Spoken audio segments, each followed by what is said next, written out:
Have you ever wondered why some women effortlessly captivate others with just a glance, a gesture, or even their silence?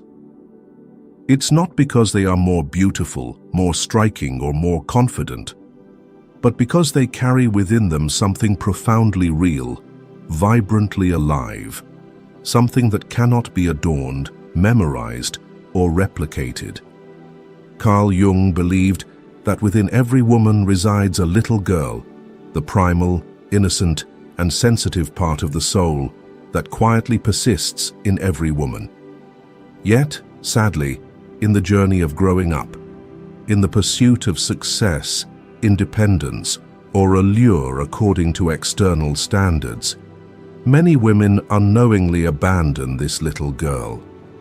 They mask their vulnerability with layers of control, trade their emotions for perfection, and chase roles to the point of forgetting what it feels like to be empty, exhausted, and uncertain of who they truly are. Meanwhile, that little girl remains quietly waiting to be heard, acknowledged, and loved. And that is where the truest form of allure begins. So, what has caused you to forget her? And how can you awaken that part of your soul, the first home where laughter, vitality, and truth once thrived? This is not a conclusion. It is a door just opened. Step through it, layer by layer, and look at the little girl sitting there, waiting for you, not to return to the past, but to reclaim the most precious thing, yourself. Number 1. Meeting the little girl within, the primal and pure self. There is a figure you often forget, yet she lives within you from the moment you uttered your first cry. She is not merely the you of the past, but an eternal part of you, a fragment of your soul that never ages, a pristine essence that endures despite time. Jung called this the eternal child, an archetype buried deep in the collective unconscious, where every human holds a spark of innocence,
also an irrepressible vitality that cannot be feigned. When a woman remains connected to this part of herself, she doesn't need to make herself alluring. She already is, because truth always shines. Jung emphasized that what we bury in the unconscious never disappears. It merely becomes a whisper. The little girl within is that whisper. When you feel exhausted, when you sense an emptiness after successes, or when you smile but tears fall without reason. That is her knocking. She reminds you that your true vitality doesn't depend on being good enough by society's standards, but on whether you dare to hold on to that primal part or have lost it long ago. There are women in their 40s or 50s who, when you speak with them, exude a strange, fresh magnetism. It's not because they look younger than their age, but because they retain a spark of mischief, creativity, and sensitivity unhidden. They might laugh heartily at a silly joke, shed tears at a beautiful scene, and feel no shame in expressing those emotions. That is the power of the little girl within, rendering age irrelevant. For true allure never lies in external youth, but in inner vitality. Conversely, some young women seem weary, rigid. Their makeup is flawless, their attire impeccable, their speech sharp. Yet others sense an invisible barrier. They no longer allow their innocence to speak. Let intuition guide them. In them, the little girl has been bound, given no chance to be seen. And in that moment, external beauty becomes fragile, for it has no roots to anchor it. The little girl within is like a hidden garden. When tended, it becomes a place where you can sit and find peace. When neglected, weeds overtake it, but the flowers remain, waiting for a hand to reach out. Jung believed that the journey of individuation, the process of becoming oneself, cannot be separated from meeting and embracing the inner child. For it is she who keeps you alive, who keeps your soul tender amidst life's harshness. If life is a piece of music, the little girl is the primal melody that plays from the first notes. You may learn new notes, complex harmonies, but if you forget the original tune, everything becomes disjointed, soulless. True allure doesn't lie in how many techniques you master, but in whether you still carry the first beat of your soul. The most important thing to understand about the little girl within is this: she is not perfect in the way you might think. She is clumsy, vulnerable, and often too sensitive. But that sensitivity is her gift. That fragility is what makes you human, what allows you to feel, to love, to hurt, and to give. Without her, you may become strong, but it will be a cold, distant strength. With her, you are strong in a different way, strong in daring to truly live and feel. When Jung spoke of the eternal child, he wasn't glorifying immaturity or naivety. He was reminding us that every adult needs a part of their soul that never loses its creativity, curiosity, and faith in life. Without it, we become shadows, functioning out of duty but forgetting what it means to feel joy. For a woman, the little girl within is not only her own source of light, but the root of the allure that makes the world unable to look away. Thus, when you reconnect with her, you don't just revisit childhood, you rediscover the core that makes you unforgettable. She is the witness to your truth, the memory of an unedited self, the soil nurturing your entire vitality. It feels as though you've grasped the key to eternal aliveness. But life doesn't always allow you to hold on to that innocence forever, and from here, a silent parting begins, so subtle you barely notice you're drifting away from your own roots. Number 2, the silent parting from yourself. This parting doesn't happen in a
to society, to be accepted, to exist within the community.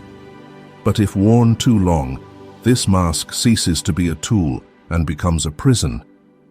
A woman begins to believe the mask is her true face, while the real self within grows confined, diminished, and silent. This is a painful parting, for you are not leaving another, you are leaving yourself. Pause for a moment, as if closing the book of your life at a crucial page. Close your eyes, take a deep breath, and listen. Do you hear the faint sound of small footsteps echoing in your memory? Perhaps it's the sound of laughter ringing across.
No one sounds an alarm when you wear the mask too long, and no clear signal warns when you drift from your primal self. Only when you feel no longer yourself.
The tragedy is that many women believe they've matured by severing ties with the little girl within.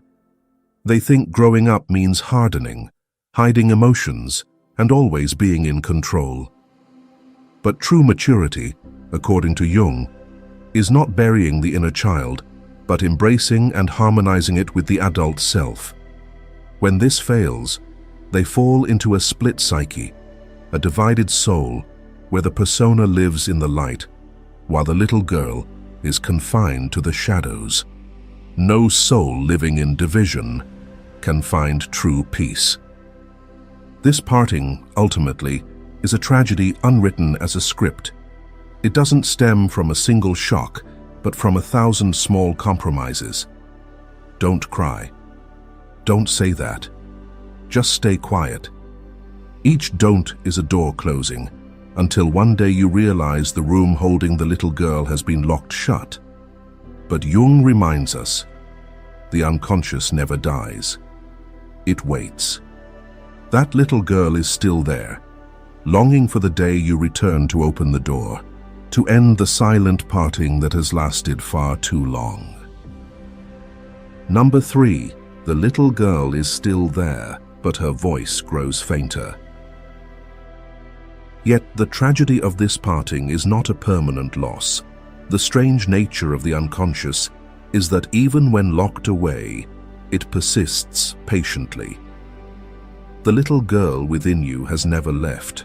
She hasn't vanished or died. She still sits there in the darkened room of your soul, watching you don layer after layer of masks, watching you rush through the narrow paths of life, watching you busy yourself with countless appointments, yet never once looking back.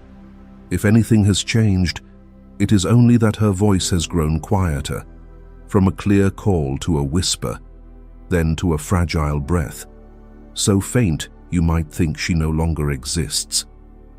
But she is still there, like a small flame, though covered in dust, never truly extinguished. This silence is the paradox of the unconscious that Jung described. The parts we repress do not disappear. They retreat into the shadows, becoming symbols, dreams, or strange reactions we cannot explain. The little girl within no longer speaks directly as she did in your childhood, but she still sends signals. It might be an inexplicable restlessness at a lavish party where everyone laughs and chats, yet you feel out of place. It might be a sudden sadness when you see a carefree child playing in the street. It might be an unaccountable lump in your throat when you hear an old song from your youth. All these moments are her way of reminding you, I'm still here. I've never left you. A woman once shared with me, after stumbling upon a video about Jung on our channel, that after years of tirelessly pursuing her career, she fell into a state her doctor called burnout. But when pressed, she admitted it wasn't physical exhaustion. What she had lost was her connection to joy. Each morning at work, she felt as though she was wearing clothes too tight, no longer her own skin. In her dreams, she saw a little girl standing outside a gate, trying to call her name, but the voice was carried away by the wind. Upon waking, she realized the dream was not random. It was a symbol of a neglected part of her soul. The little girl in the dream was that primal self, still waiting patiently, but her voice was too faint to compete with the clamor of adult life. Imagine your soul as a garden. As a child, it was bursting with color. Wildflowers bloomed freely, butterflies fluttered, and water babbled. But as you grew, you built walls, laid stones, and cut away what seemed unnecessary to create a tidy, socially approved garden. In the process, you starved the soil that once nurtured your most vibrant self. The garden hasn't vanished. It's merely been forgotten, overtaken by weeds, with the once chirping birds now echoing faintly. That is how the little girl within persists, but her voice grows ever fainter. In Jung's psychological language, this is the phenomenon of the shadow swallowing. When parts of the self are rejected, they don't die, but retreat into the unconscious, becoming part of the shadow. This shadow doesn't disappear. It influences behavior and emotions in ways we don't recognize. Thus, many women find themselves easily irritated, prone to anxiety, or bursting with unexplained emotions. In truth, these are cries for help from the little girl within. But because her voice is so faint, it doesn't appear directly. It manifests as symptoms, as crises.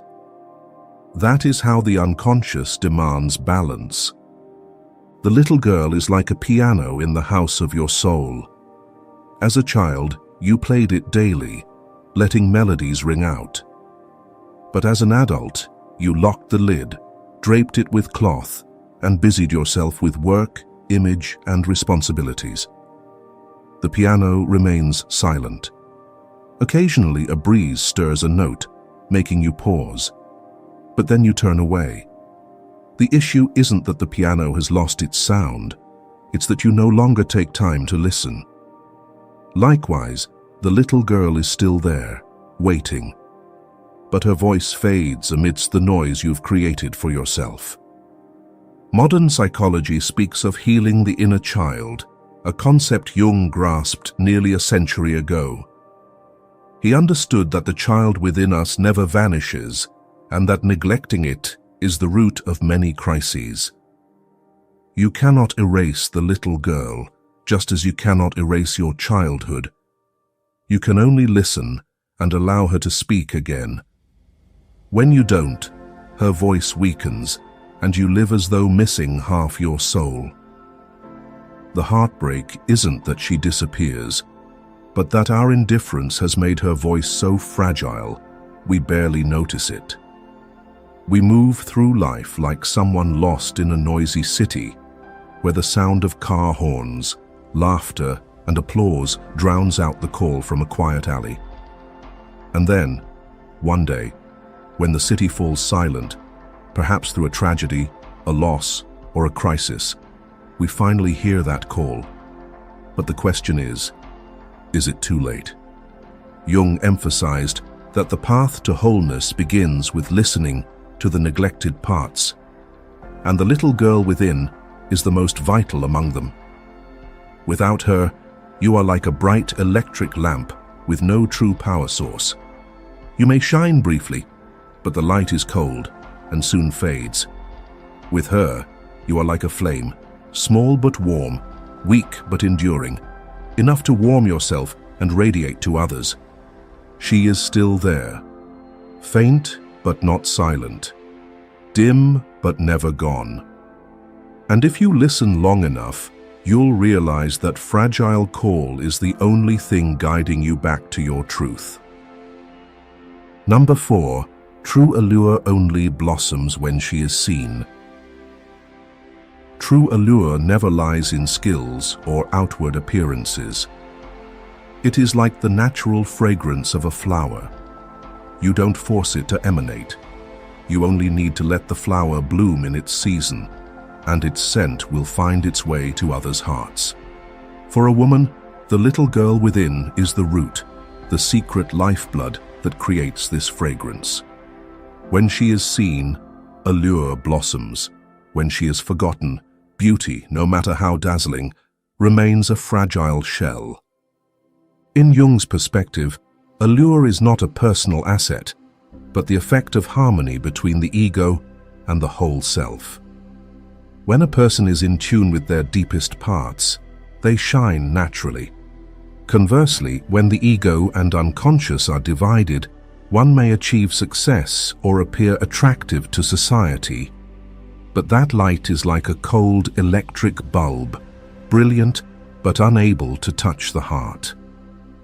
The little girl within is the bridge to warm light, to an allure that draws others near, not just to admire from afar. Some women seem to have it all: confident poise, refined appearance, sharp intellect, always in the right place at the right time, like a perfect model. Yet in closer relationships, Others often sense an invisible distance, a captivating beauty that's hard to reach, like a stunning painting hung behind glass, admired but untouchable. This isn't due to a lack of sincerity, but because they've unconsciously built too many walls to protect themselves. Hidden behind those walls is a fragile, curious, innocent part, the little girl within, silenced. Only when they dare to let her appear, to be clumsy, to laugh without restraint, to speak of fears or weaknesses, do the walls dissolve. In that moment, others no longer merely admire, they connect. That is when allure truly blossoms, not a constructed charm, but a liberated one. True allure is like sunlight piercing through clouds. It doesn't come from strained effort, but from letting what's already within shine forth. A woman connected to her inner child has a gaze that not only looks outward, but inward. It's a gaze that listens, understands, and makes others feel safe in her presence. She is no longer alluring only in image, but becomes a source of energy that draws others with her authenticity. Picture a lotus flower. People love it not just for its beauty, but because it rises from mud. A woman's allure is similar. It's not about flawless exteriors, but the ability to bloom despite wounds, to let the once forgotten, silenced little girl speak again. That journey creates an allure that cannot be faked. Jung spoke of individuation as the path to becoming whole. For women, this isn't just reconciling with the shadow or confronting the ego. It's descending to find the little girl within, lifting her into the light, and letting her live alongside the adult woman. When these parts meet, wholeness emerges. And from that wholeness, allure blooms as an inevitable result. For example, a woman in a therapy course shared that she always felt invisible in crowds. She polished her appearance, invested in learning, and strove to prove her worth, yet felt unseen. In an exercise connecting with the inner child, she recalled loving to sing and tell jokes, but had suppressed these after being mocked as not serious. When she allowed herself to sing again, imperfectly, the group wept, not because her voice was flawless, but because the vitality and truth radiating from her were undeniable. That is true allure. Not meeting standards, but daring to let the truest self be present. True allure isn't about making others admire you. It's about making them feel touched, connected. When the little girl within is seen, you no longer need to try to impress, for your presence is enough. It's like standing before the sea. The sea doesn't strive to captivate, yet its vastness, truth, and vitality make it impossible to look away. To be clear, letting the little girl be seen doesn't mean living childishly, naively, or shirking responsibility. On the contrary, it's the highest form of maturity, having the courage to retain primal innocence while carrying the strength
soul as a house with many floors.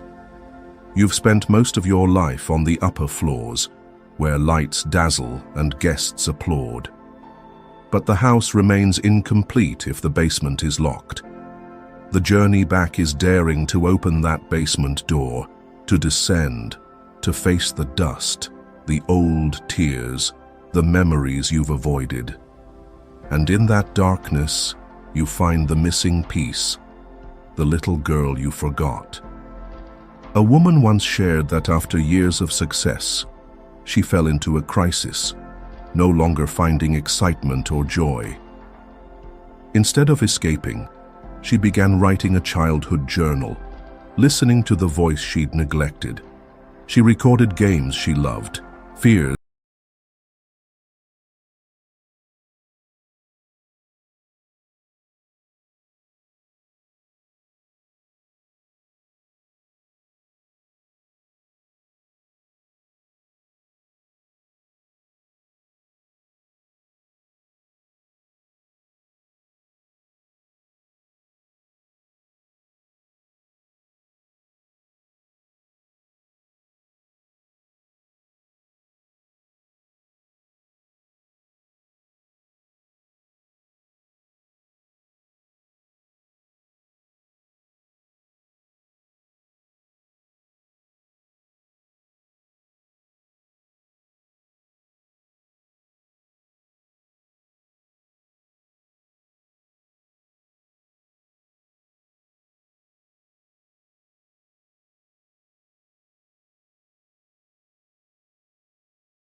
A woman no longer chooses between being a fragile girl or a strong woman.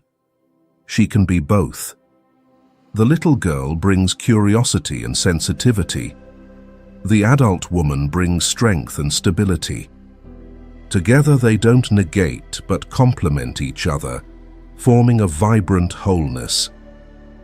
Reflect on the moments you felt most alluring.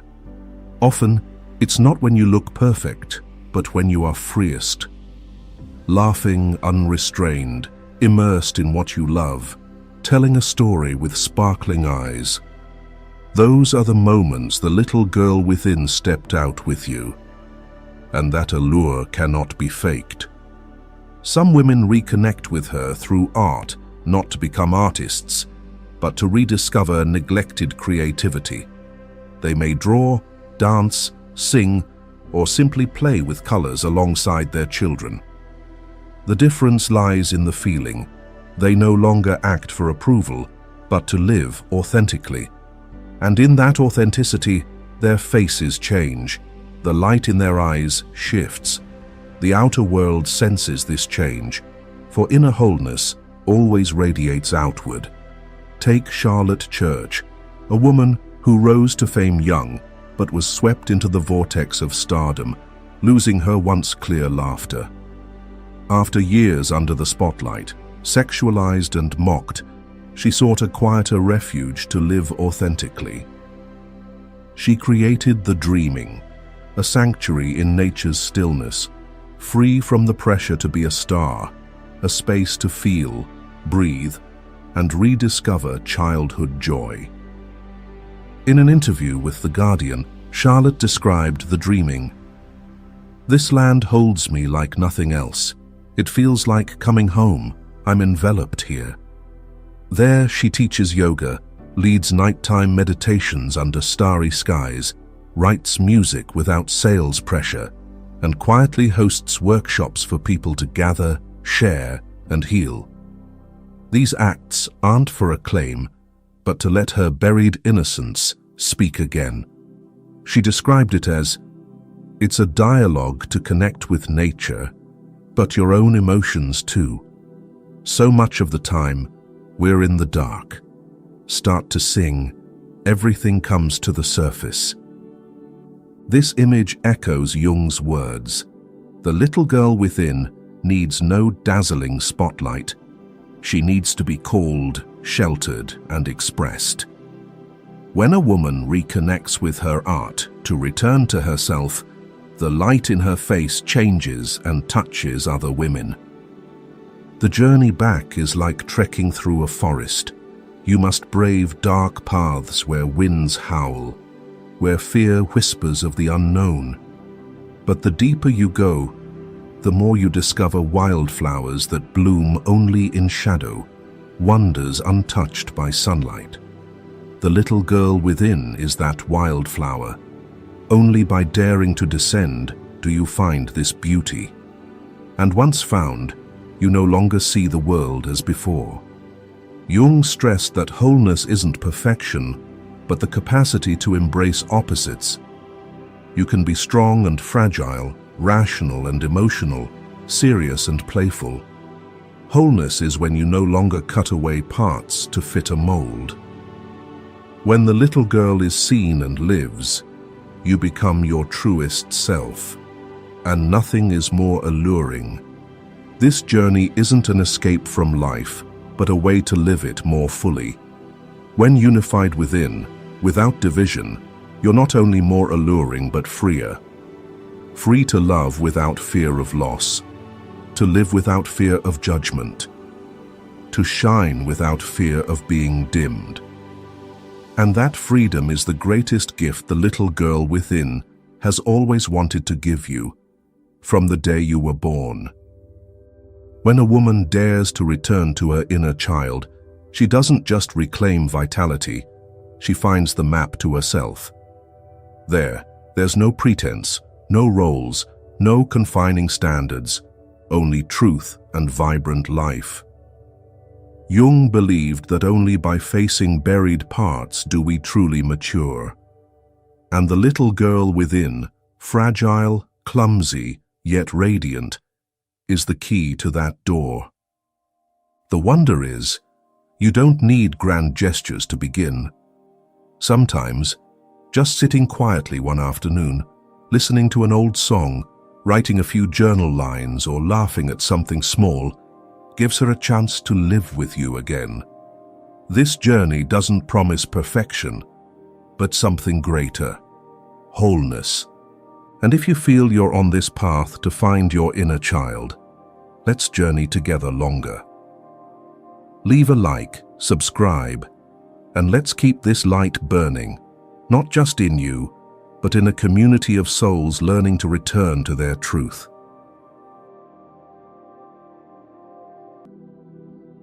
You can smile every day, impressing those around you with your confidence. You may have a stable job, an attractive appearance, and be seen by society as doing well. But in moments of solitude, you feel hollow, as if a void is opening up right in the middle of your chest, without any clear reason. Why? Jung believed that emptiness is not a failure, but a reminder from the unconscious. You have drifted away from yourself, and if you don't pause to listen, it will find a way to speak louder, through crises, emotional exhaustion, or a sense of disorientation in your own life. So how do you escape this void? How do you rediscover the authentic self you lost while trying to please the world? This is when you must embark on a dangerous but necessary journey. The journey back to yourself. A journey to awaken from the role you've been playing and confront the true person deep within. And that is what we will explore together in this story. Are you ready to face it? Number 1. Persona. Have you ever wondered, why can I talk for hours with others, laugh endlessly, but then come home feeling so drained that I can't bear another sound? You might think it's just because you're introverted. But according to Carl Jung, sometimes it's not mere fatigue, it's the consequence of wearing a mask for too long. Jung called it the persona, the psychological mask each person creates to adapt to society. It's the shell that helps us fit in, an invisible but heavy costume we wear daily to play the role of a dutiful child, a dedicated employee, a likable friend, a woman who must always be gentle, or a man who cannot show weakness. But the persona is not your true self. It's only the version you believe others will accept. A common trap in today's world is the preaching of personal branding, a persona upgraded into a marketing tool. You must not only be good, but look good, live beautifully, and speak eloquent, inspiring words. Beneath that shimmering filter are millions of people wrestling with the fear. If I stop performing like this, will anyone still care for me? Imagine you're an actor living forever on stage, performing in a play that never ends. Every word, every furrowed brow, every smile is calculated to fit the script of society. You're applauded, recognized, but each layer of makeup wears down the real face underneath. Jung once said, "It is the function of the persona to conceal the true nature of the individual." This underscores the danger of the persona. The longer you use it, the more you hide your true self from both yourself and others.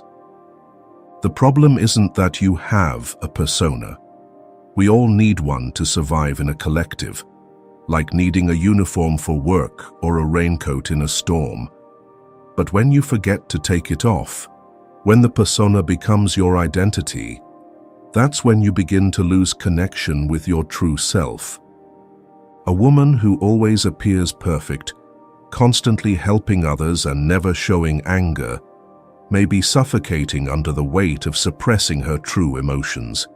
Exhaustion, frustration, even the very human anger.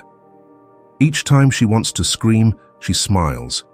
Each time she wants to say no, she says yes. Over time, that smile ceases to reflect joy.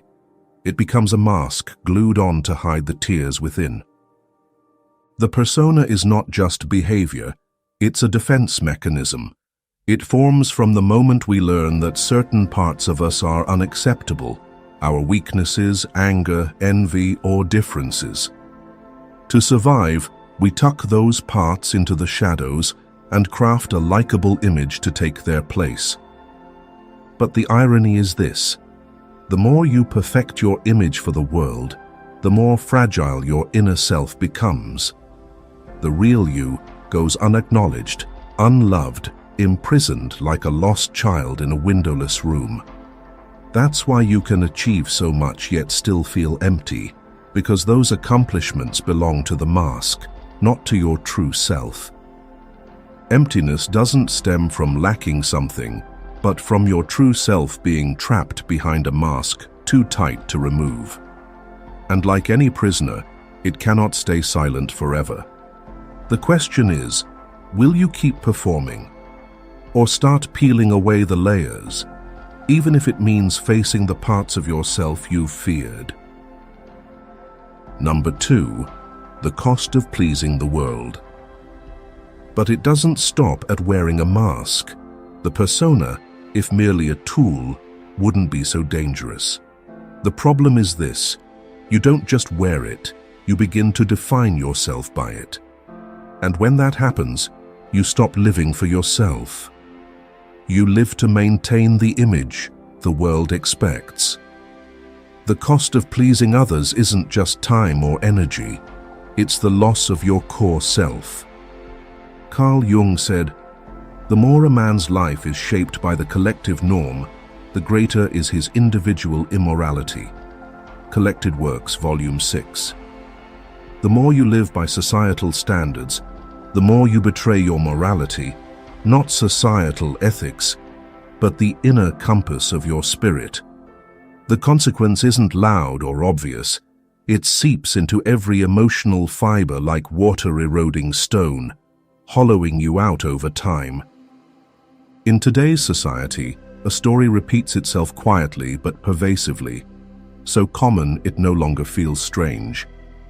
Young people choosing fields of study or careers not out of inner passion, but out of external calculations of safety. Their choices don't stem from the question, who am I, but from parents' advice, neighbors' praise, or market analyses. This field is trending. That job is secure. This degree guarantees employment. A young person might once have loved art, their eyes lighting up when they painted, told stories, or tinkered with ideas. But then they enroll in economics, not out of passion, but because it's the sensible path. For 4 years, they live like an actor memorizing lines in a play written by someone else. They strive for good grades, join extracurriculars, work part-time, and intern. But the further they go, the more they resent what they're doing, because it doesn't ignite the fire in their heart.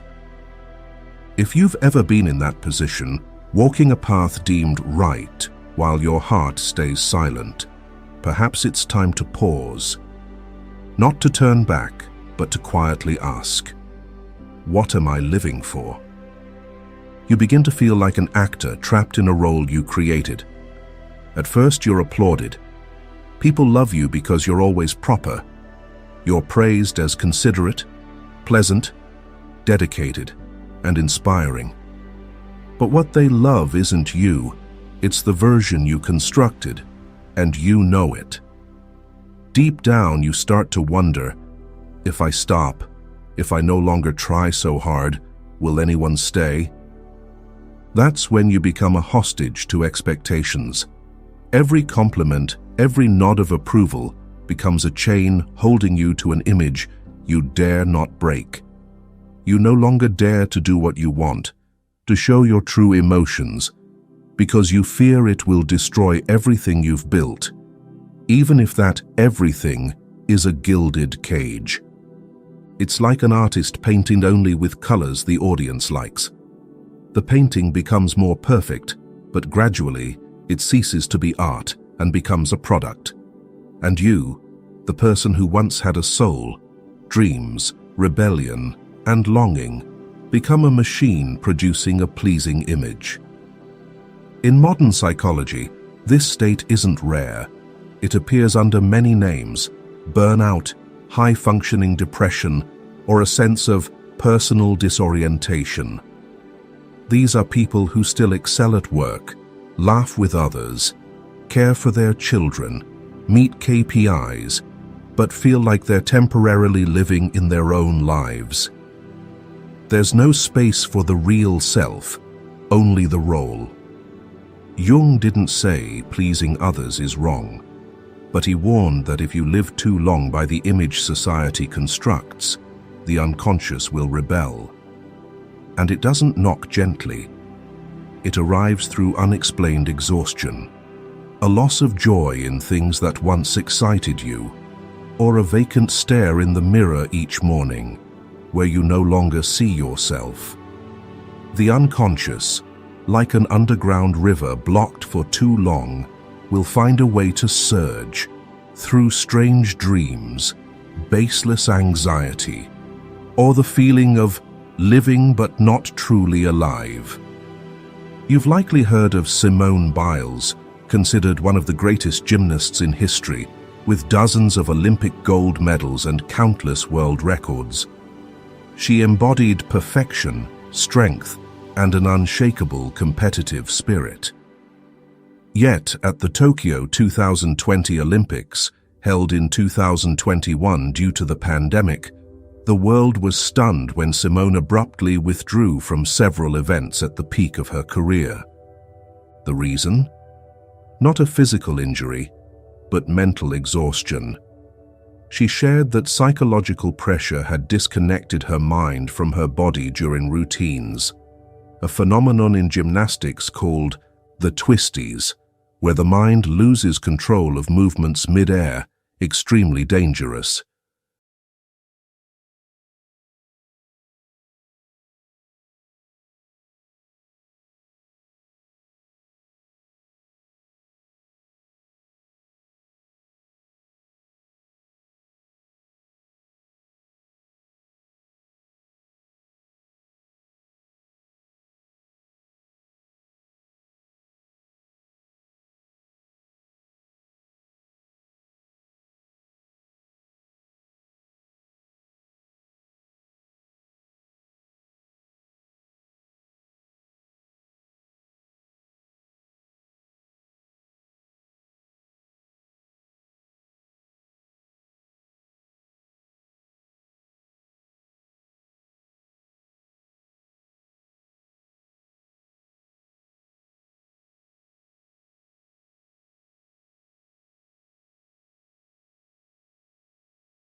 It doesn't happen overnight. It's a quiet, cumulative process, like a thread stitched wrongly from the start, unnoticed, until you look back and find the entire fabric of your life distorted without knowing why. Disconnection from the self is not a loud crisis. It manifests in the smallest details, and because of that, we often overlook it. Jung didn't simply call this disorientation. He saw it as something deeper, the withdrawal of the soul from the center of consciousness, a phase where the self temporarily falls silent because the ego has dominated for too long. The first symptom is the feeling that you're living someone else's life. You still wake up every morning, but you no longer feel alive in your chest. Every action becomes mechanical, as if someone is remotely controlling your body.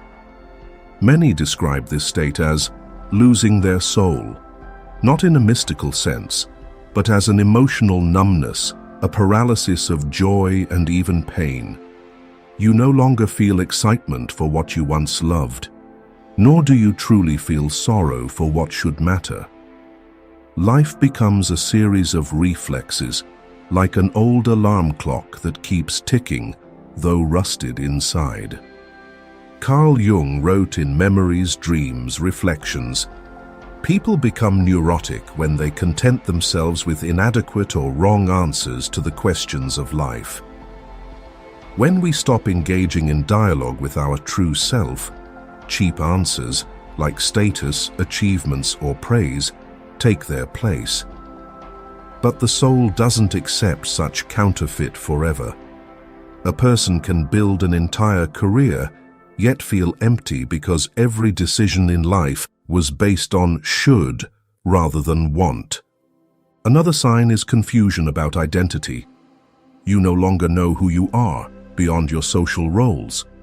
When you're not working, not caring for others, not pleasing anyone, you feel empty, unsure of what to do with yourself.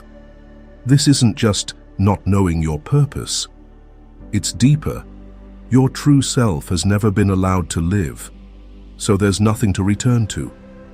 You've wandered too far from the center of your soul, and now, when you're not swept up in work or obligations, you face a vast blankness without a map. Another often overlooked but crucial symptom: your intuition gradually fades. Jung saw intuition as the bridge between consciousness and the unconscious, the whispering voice of the self. When you're disconnected from yourself, you no longer know what to trust. Every choice sparks anxiety. You begin living by borrowed logic, from self-help books, experts, or the majority, but you can't feel what truly suits you. You see others moving forward while you remain stuck, because you no longer hear the call from within. More strikingly, this disconnection often comes with seemingly harmless physical symptoms. Chronic insomnia, a body constantly tense like a taut string, and unexplained back or shoulder pain. When the mind cannot speak, the body becomes its substitute, serving as the truest mirror of what the soul is forced to silence. The danger isn't just that you're lost, it's that you don't realize you've strayed. You keep going. But inside, a child has been left behind in a deep forest, with no one coming to find them. And then, one ordinary morning, you look in the mirror and blurt out, "Where have I been all these years?" That question, though seemingly frightening, is the first signal that you still can return. And that's when the journey of recovery begins, by peeling away the layers of dust that have made you forget your true face. Number 4. Decoding the warning. The emptiness within is not merely a negative emotion or prolonged mental fatigue. According to Carl Jung, it's the unconscious speaking when the whole self is abandoned. Like an unhealed spiritual wound That simmering discontent is the ancient language of the soul, a shiver from your deepest core when it realizes you're living out of alignment with the path you were born to walk. The unconscious isn't, as Freud thought, a repository of useless mental debris.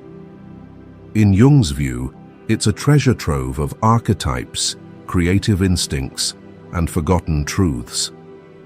But precisely because of this, when you sever your connection to it, when you live solely by reason, plans, and pre-constructed roles, it rises like a living entity, a shadow stepping out from a door locked for too long. Imagine your soul as an explorer, a mythical figure with a sacred mission, to discover the entire terrain of your being. When you live only in a small corner, the pleasing, likable persona, the rest of your being relentlessly sends signals. It's the boredom of doing work that doesn't nourish your soul. It's the inexplicable sadness in moments that should be joyful. It's the feeling of not belonging anywhere, despite being surrounded by friends and achievements. Jung called this tension a dialogue between the ego and the self, a call from the wild, untamed land within you, where the unlived aspects, the buried potentials, reside. If you don't answer, that call grows fiercer, not to cause you pain, but to pull you back to the journey of becoming yourself. Your soul isn't discontent because you're wrong. It's discontent because, for most of your time, you haven't truly lived. Like a symphony stifled to a few pleasant notes. Like a vast forest where you huddle in a small cabin on the edge, safe, familiar, but lifeless. In Jungian psychology, discontent is a living symbol, the stirring of archetypes that haven't been lived. It's the wildness, the goddess, the warrior, the child, all the archetypal potentials within you, suffocated by the image of the proper adult. When they're starved for too long, they don't vanish. They shake the psychological foundation to demand recognition. So when you feel profound discontent, don't rush to fix or escape it. Pause. Ask yourself, which part of me is longing to live that I've forgotten? Discontent isn't a system error. It's the first light shining through the cracks of the ego. A signal that the moment of transformation is near. And only when you're brave enough to step inside, to listen to it like an old friend, can you truly begin to live. Picture your soul as an inner compass, always pointing true when you live in alignment with your being. But if you keep adjusting your path based on someone else's map, that compass becomes distorted. Eventually, you can no longer tell which direction is true. You spin in circles through choices, doubting every decision, no longer trusting your intuition, because you've disabled it long ago. In therapy, this state is called existential numbness. People don't feel clear pain, but they also don't feel joy. Everything passes through a thick pane of glass. It's when your soul no longer screams, it has left, making way for an automated version that only follows. According to Jung, this is when the unconscious speaks, reminding you, humans don't live by roles, images, or expectations alone. We live by the authentic sense of self, by the harmony between the ego and the soul. When that connection is lost, everything else, even success, becomes an empty shell. The discontent of the soul doesn't come to punish. It comes as a wake-up call. When you can no longer live by the mold, it's not a sign of weakness. It's a sign you've grown enough to begin the journey back. Like a tree that can't survive forever under artificial light, at some point, It needs real sunlight to thrive. Your soul is the same. It needs truth, not perfection. If what I've said here makes you pause longer than usual, leave a mark. It could be a thought, an experience, or simply a word. I'm here. The question is, will you continue to endure this numbness, or will you pause and listen to the voice rising from within? If that call has rung long enough, clear enough, often enough within you, then it's time not just to listen, but to find a path. Because recognizing you're lost is a vital start, but the journey back requires more than a nod of awakening. Jung didn't leave us in the darkness of analysis. He handed us a map, not to reach where others are, but to return to where our true self still waits. The solution isn't in resisting the world, but in resuming dialogue with your soul. And he called that journey by a simple yet profound name: individuation. Here, we've traveled half the journey today. Your presence is a great encouragement for us in our mission to bring the authentic values of Jung's philosophy to more people. So please like and share this video to spread these lessons to your loved ones and friends, or leave a comment. I want to live as my true self, if you're ready for the next leg of the journey. Number 5. Jung's solutions. First solution, individuation. Individuation is not a self-improvement project. It's not a checklist of goals to achieve. It is a pilgrimage back to the center of your being, where all the fragments within you, the ego, the shadow, the inner child, intuition, and soul, have the chance to unite into a whole, authentic self. Individuation is a psychological journey with profound spiritual significance. Jung saw it as the ultimate goal of human life, a process in which you no longer live to become the version society expects, but to become yourself as you were born to be. It's a journey from the periphery to the center, from image to essence, from mask to true portrait. If societal maturation turns you into an acceptable copy, individuation is the process of shedding those layers of disguise to give birth to yourself anew. And no, it's not comfortable. Individuation isn't a steep climb with flowers blooming along the path. It's more like stepping into a dense psychological forest where no map exists, and you must learn to listen to the inner call to find your way. Carl Jung described this process as a second birth, not of the body, but of the soul. In it, you confront your shadow, not to defeat it, but to accept it as part of you. You dialogue with the abandoned inner child, not to soothe it, but to give it a rightful place in your present life. And most importantly, you stop fleeing from your emotions and begin living with them, without defense, without judgment. You might be someone who has spent years working in a stable career, recognized by society, earning a good income. But one day, you feel you no longer belong there. You no longer feel alive. If you choose to ignore it, you'll continue with the titles, the roles, the stability, but your soul will gradually wither. But if you turn inward, asking, "What do I truly want to do?"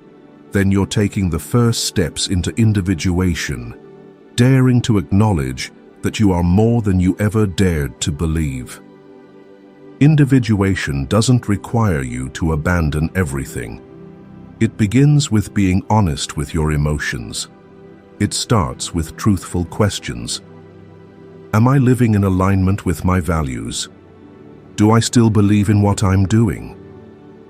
If no one were judging me, how would I live? These questions aren't easy, but they are the compass guiding you back to the center of your being. Jung believed that within each of us is a self, a whole, complete being, always present but often obscured. Individuation is the process of clearing away the layers of dust to let the light of the self shine through. It's not about creating yourself, it's about remembering who you were before the world taught you who to become. Imagine yourself as a stone statue covered in a rough shell. Society teaches you to polish it into a preset mold, with sharp enough edges, neutral colors, and a pleasing shape. But the self, the primal artistry within you, longs to be carved according to the sacred design you were born with. Individuation is the courage to break that mold, to rediscover the shape your soul was meant to take. Jung said individuation is never complete, for the self is ever living, ever changing. But that journey, though without a final destination, is the only one that makes you feel truly alive. Not just existing, not just succeeding, but experiencing yourself fully, deeply.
No matter how fragmented. Give the dream a name, note the emotions, ask yourself, which part of me is being expressed here? Jung said that if you do this consistently, the unconscious will respond more clearly. It knows you're listening and will shift from roaring to whispering. Beyond dreams, symbols are the central language of the unconscious. Recurring images in your life, a number, an animal, a color, a symbol that makes you pause. Don't dismiss them. They're not meaningless. Symbols don't need logic. They need honesty and sensitivity from the observer. And then there's intuition, that instinct beyond words, yet always knowing. It's the inexplicable feeling when you're about to decide that all logic agrees with, but something inside hesitates, sensing something's off. Intuition rarely shouts. It's quiet, but if you pay attention, you'll notice. When you follow it, despite the difficulty, the outcome is always profound. Jung didn't see intuition as vague. He saw it as a fourth sense, a gateway between consciousness and the soul. Practicing intuition isn't about going with your gut. It's about learning to pause societal logic and return to primal sensation. Try spending 10 minutes daily without a phone, without goals, just sitting quietly and asking, what am I feeling? You'll be surprised by what emerges, not because it's unfamiliar, but because you've denied it for so long. You can also use tools like free drawing, guided imagery, or keeping a symbol journal. Let your hand draw what cannot be named. Those lines, shapes, and colors will speak in ways words cannot. That's when the rational mind rests, and the soul finds room to breathe. Jung didn't believe you need to fix yourself to live better. He believed you need to listen, because the part you're seeking never left. It's waiting for you to pause, sit at the edge of a dream, reopen the unwritten pages of a journal, and say, "I'm ready to hear you." That's when the journey back truly begins, not with loud actions, but with silence deep enough to let your soul speak. Final solution: dialoguing with the self. Dialoguing with the self is how you become the most faithful interpreter of your inner world. This isn't an abstract act or a complex spiritual ritual. Jung called it active imagination, a profound psychological practice where you not only listen to the unconscious, but converse with it as a living partner. And when you begin this, you're no longer a victim of your emotions. You become a dialogue partner with both the darkness and light within. Jung believed we each carry multiple inner characters, different parts of our being. Each has its voice, needs, and fears. But if the ego is too dominant, it silences the others, forcing them to comply to maintain control. From this, fatigue, anxiety, and inner conflict arise, because you're living like a psychological dictatorship. Dialoguing with the self is the act of overthrowing that regime, not by destruction, but by inviting all the rejected parts to a round-table discussion. It's when you write down emotions instead of swallowing them. It's when you ask questions instead of rushing to conclusions. It's when you look at yourself, not to fix, but with deep curiosity and respect for an unexplored world.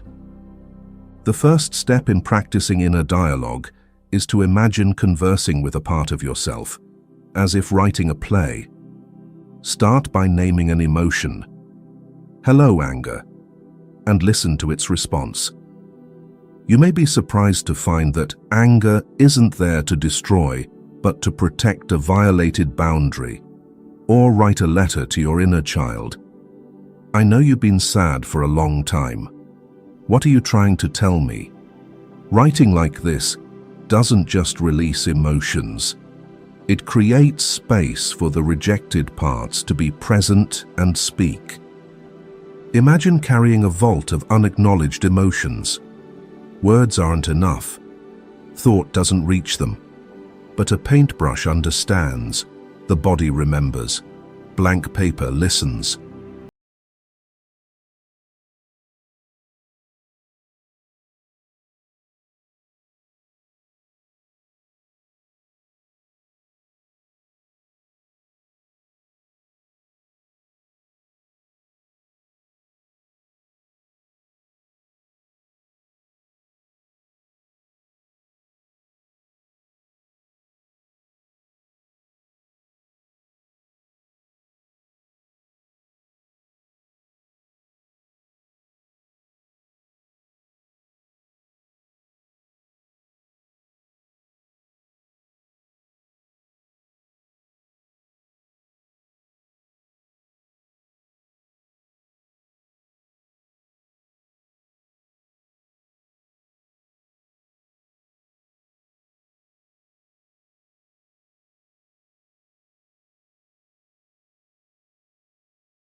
You can also try emotional dance, not choreographed, but guided by music. If you feel trembling, let your body tremble. If you want to scream, open your mouth. When you allow your body to do what the mind once forbade, you grant yourself a primal freedom, the freedom to be. Dialoguing with the self isn't always smooth. Sometimes you'll face parts that unsettle you, envy, suppressed desires, untouched wounds. But in that confrontation, power is transformed. What you once called a weakness